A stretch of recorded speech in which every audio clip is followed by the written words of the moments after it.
Hello guys, good morning. This is सीएम में Pradeep Dhyani. Welcome to my channel. आज हम 12th की मैक्रो इकोनॉमिक्स का चैप्टर नंबर 6 जो है aggregate demand and its component start करने जा रहे हैं। सो गाइस, सबसे पहले हम देखेंगे कि एग्रीगेट डिमांड क्या होती है। डिमांड का मतलब सबसे पहले हमने ये चैप्टर हम पढ़ चुके हैं। डिमांड का मतलब होता है कि जब कोई व्यक्ति किसी सामान को खरीदने की इच्छा होती है तो वो क्या करता है कि दुकान के पास जाता है और सामान खरीद लेता है। यानी वो दुकानदार से डिमांड करता है, मांग करता है कि मुझे ये सामान चाहिए। लेकिन जब हम टोटल कर देते हैं, बहुत सारे लोगों का टोटल कर देते हैं, तो हम एग्रीगेट डिमांड कहते हैं उसको। It is the total demand of goods and services in the economy. यानी इकोनॉमी में जितनी भी गुड्स एंड सर्विसेज की जितनी भी लोगों की डिमांड है, उन सबको अगर हम टोटल कर दें तो वो मेरा क्या कहलाता है, एग्रीगेट डिमांड कहलाता है। It is the total demand of goods and services in the economy. Basically it represent total expenditure on goods and services in the economy. यानी कि जब आप सामान खरीदोगे तो वो तो कितना पैसा का फ्लो हो रहा है, पैसे का कितना फ्लो हो रहा है इकोनॉमी में, वो भी दिखाता है। यानी टोटल इकोनॉमी में जितने लोग हैं जिन्होंने सामान को खरीदा है उसको हम टोटल एक्सपेंडिचर यानी टोटल डिमांड कहते हैं। ठीक है दोस्तों, अब कंपोनेंट आगे हम पढ़ते हैं। कंपोनेंट ऑफ टोटल डिमांड क्या है? पहला है, जब कोई हाउस होल्ड, जो हम जैसे लोग प्राइवेट जो लोग होते हैं, वो जब खरीदते हैं सामान, it refers to the total amount of expenditure incurred by household on purchase of goods and service. हम कोई सर्विस खरीदते हैं या कोई गुड्स खरीदते हैं तो उसके बदले में जो हम पेमेंट कर देते हैं वो हमारा हाउस होल्ड यानी प्राइवेट कंजम्पशन होता है। इसको हम सी से दिखाते हैं। Investment expenditure I, it refers to expenditure incurred on purchase of capital goods like machine plant. जब हम बड़े बड़े मशीन, बड़े बड़े प्लांट को खरीदने के लिए पैसा एक्सपेंडिचर करते हैं तो उसको हम बोलते हैं इन्वेस्टमेंट एक्सपेंडिचर।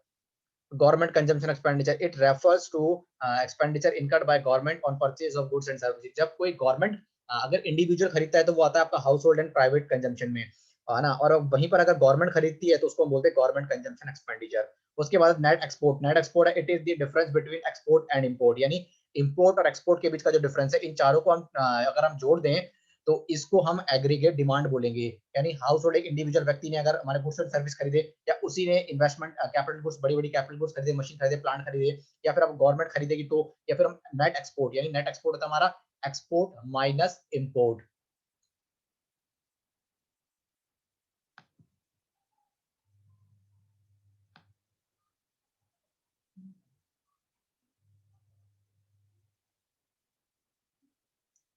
एक बार और हम पढ़ते हैं कि हमने क्या पढ़ा अभी, ठीक है। aggregate demand, aggregate demand, it is the total demand of goods and services in the economy। Economy में जितने भी लोग हैं वो कितना सामान खरीद रहे हैं या कितनी सेवाएं ले रहे हैं, इनको हम क्या बोलते हैं, एग्रीगेट डिमांड बोलते हैं। Basically it represent the total expenditure on goods and services in the economy. यानी एक इकोनॉमी में कितने गुड्स एंड सर्विसेज लोग खरीद रहे हैं, उसको हम बोलते हैं क्या नाम है अपना, aggregate demand. Okay, component of aggregate demand पढ़ते हैं अब हम पढ़ते हैं component of aggregate demand.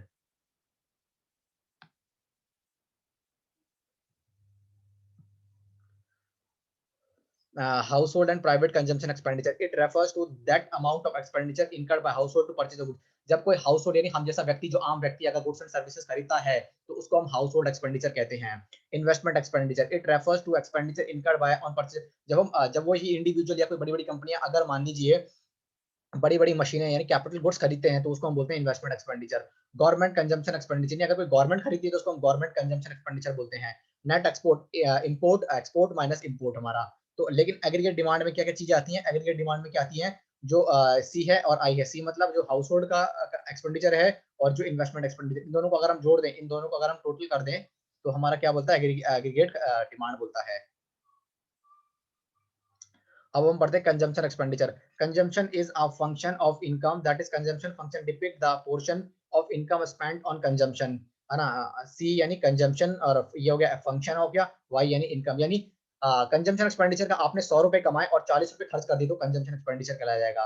Consumption is a function of income, यानी कंजम्पशन जो है ना वो इनकम का ही एक पार्ट है। Depict that portion of income spent on consumption, कहने का मतलब ये कि आपने 100 रुपए कमाए और 40 रुपए आपने खर्च कर दिया आपने, तो उसको हम बोलते हैं कंजम्पशन एक्सपेंडिचर। आइए हम इसको डायग्राम से और हम अपने डायग्राम से समझते हैं।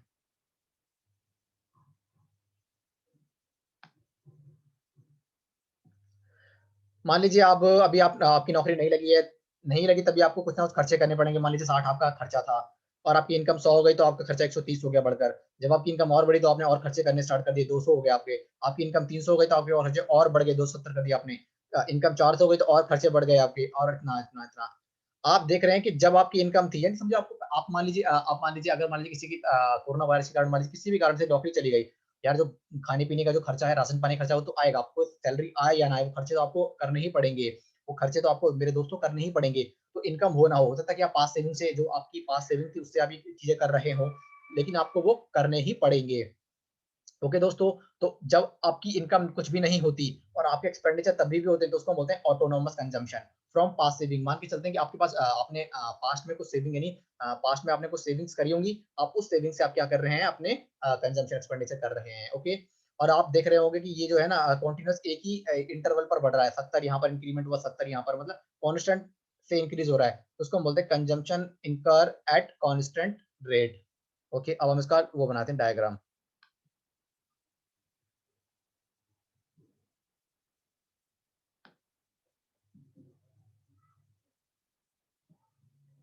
ये हमारा कंजम्पशन हो गया, और ये हमारा इनकम, ये हमारा यहाँ पर मान लीजिए 60। तो इस 60 पर, और ये क्या है, स्ट्रेट लाइन से बढ़ रहा है हमारा, एक स्ट्रेट लाइन से, एक कांस्टेंट रेट से बढ़ रहा है, तो इसको हम बोलते हैं ऑटोनोमस कंजम्पशन, यानी C. Consumption can never be zero, consumption जो है क्या जीरो नहीं होगी, जो कंजम्पशन मैंने कहता हूँ कभी जीरो नहीं होगी। आपको पैसा मिले या ना मिले, आपकी नौकरी लगी हो या ना लगी हो, आप तो खर्चे तो होंगे ना, राशन खाने पीने का तो आपका होगा ही होगा। तो consumption can never be zero at O level, income zero, consumption is known as autonomous consumption, यानी आपकी जो इनकम जीरो है लेकिन फिर भी आपके खर्चे हो रहे हैं, तो उसको ऑटोनोमस कंजम्पशन बोलते हैं। Consumption function is linear, mathematically C is equal to, ये हो गया आपका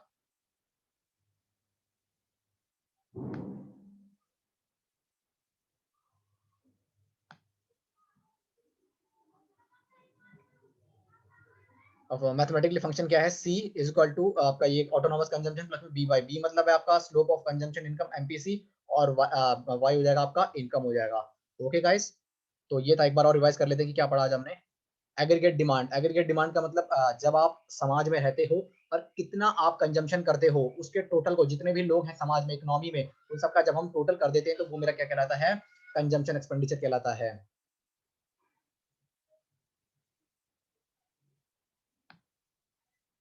कंपोनेंट ऑफ, हमने पढ़ा house hold and house hold consumption expenditure, जब एक हाउस होल्ड करता है तो उसको हम हाउस होल्ड कंजम्पशन एक्सपेंडिचर बोलते हैं। इन्वेस्टमेंट, जब हम कैपिटल गुड्स में एक्सपेंडिचर करते हैं तो उसको कैपिटल कहते हैं, इन्वेस्टमेंट एक्सपेंडिचर कहते हैं। जब हम गवर्नमेंट, जब गवर्नमेंट कोई खर्ची खरीदती है, एक्सपेंडिचर करती है उस पर, तो गवर्नमेंट कंजम्पशन एक्सपेंडिचर होता है। नेट एक्सपोर्ट का मतलब इंपोर्ट माइनस एक्सपोर्ट, या बोल सकते हो export minus import. Aggregate demand में क्या आएगा, कंजम्पशन एक्सपेंडिचर और investment expenditure. So guys, video को आप ध्यान से देखिएगा, कोई भी डाउट है तो आप पूछ सकते हैं। तो आज के लिए हम यहीं पे फिनिश करते हैं। प्लीज, अगर आपको कोई वीडियो में डाउट है तो आप कमेंट कर सकते हैं, और please like share and subscribe channel. Thank you so much.